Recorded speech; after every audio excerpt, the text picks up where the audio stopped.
ഇപ്പോൾ നമ്മുടെ നാട്ടിൽ കേരളത്തിൽ CPM-ന്റെ സമ്മേളനങ്ങൾ ആരംഭിച്ചിരിക്കുകയാണ്. ഈ CPM-ന്റെ സമ്മേളനങ്ങളിൽ ലോക്കൽ സമ്മേളന പ്രതിനിധികളെയും ഒപ്പം തന്നെ ബ്രാഞ്ച് സെക്രട്ടറിമാരെ അടക്കം തീരുമാനിക്കാനുള്ള സമ്മേളനങ്ങളാണ് നടക്കുന്നത്. ഈ സമ്മേളനത്തിൻ്റെ ഇത്തരം നേതൃത്വ നിരയിലേക്ക് ആളുകളെ ഉയർത്തിക്കൊണ്ടുവരുന്നതിൽ നിരോധിത സംഘടനയായ പോപ്പുലർ ഫ്രണ്ടിൻ്റെയും ഒപ്പം തന്നെ ക്യാമ്പസ് ഫ്രണ്ടിൻ്റെയും SDP-യുടെയും അടക്കമുള്ള പ്രവർത്തകരുടെ വലിയ സ്വാധീനമുണ്ട് എന്നുള്ളതാണ് പുറത്തുവരുന്ന വിവരം.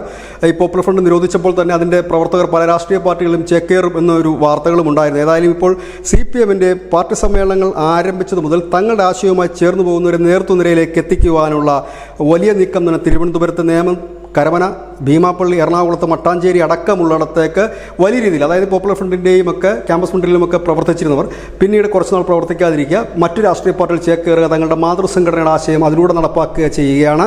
SDP അടക്കമുള്ള അവരുടെ നേതൃത്വ നിരയുടെ ഒത്താശയോടുകൂടി തന്നെയാണ് ഇത്തരത്തിൽ പുതിയ അംഗങ്ങളായിട്ട് പാർട്ടികളിൽ ജോയിൻ ചെയ്യുന്നത് എന്നുള്ള വിവരമാണ്, ഈ റിപ്പോർട്ടാണ് ഇപ്പോൾ ജനം TV പുറത്തുവിടുന്നത്. കഴിഞ്ഞ 10 വർഷത്തിനിടയിൽ വന്ന 10% പേരും ഈ പോപ്പുലർ ഫ്രണ്ടിൻ്റെ പോഷക സംഘടനകളിൽ നിന്നോ പ്രവർത്തിച്ച് വന്നവരാണ്. അവർ ഈ മറ്റു രാഷ്ട്രീയ പാർട്ടികൾ ചേക്കേറി തങ്ങളുടെ മാതൃസംഘടനയായ പോപ്പുലർ ഫ്രണ്ടിൻ്റെ ആശയങ്ങൾ നടപ്പാക്കാനുള്ള ശ്രമത്തിലാണ്. അതിൻ്റെ ഭാഗമായിട്ടാണ് ഇപ്പോൾ സംസ്ഥാന തലത്തിൽ CPM-നെതിരെയും മറ്റും ഉയർന്നു വന്നിട്ടുള്ള ആരോപണങ്ങളും ആ ആരോപണങ്ങൾ കയറുന്ന ചില കേന്ദ്രങ്ങളിൽ നിന്നുള്ള പ്രത്യേക പിന്തുണയും ആ തരത്തിൽ വേണം കാണാനെന്നാണ് വിലയിരുത്തപ്പെടുന്നത്. ഏതായാലും ഇത്തരത്തിൽ വലിയ കടന്നുകയറ്റം CPM-ൽ ഉണ്ടായിട്ടുണ്ടെന്നുള്ളത് പാർട്ടി സഖാക്കൾക്കും വ്യക്തമാണ്. പക്ഷേ അവരാരും ഇതിലൂടെ പരസ്യമായി പ്രതികരിക്കാൻ തയ്യാറുമല്ല. News desk news India Malayalam.